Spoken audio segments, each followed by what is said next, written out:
Hi, it's Mark Hayward here, doing my video blogs on my thoughts, my ideas and some of my comments. So I want to talk about, if you're a leader, how to just sometimes drop your ego.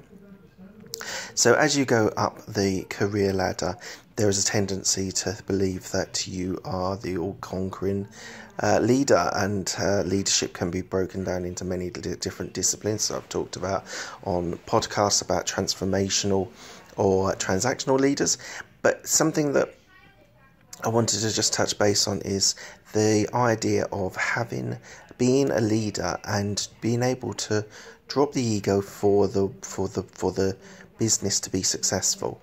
Now, what that means is when you're in a situation, you're in a high pressured meeting, and instead of wanting to tell people what you have on to say about a given subject, it's sometimes good to actually drop the ego and ask the questions at the start and be the point of contact where you're funneling the information that other people give.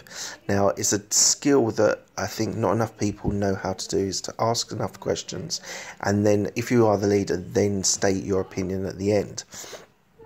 So it's being able to, instead of going into a meeting saying, I want to say these 3 things right at the start and direct the meeting and let it all go there, where you're full of your own self-importance, it's sometimes better to drop the ego, ask the questions, get other people's views, and then you can then state your opinion, whether you agree with Joe or Bob or whatever, or even if you don't.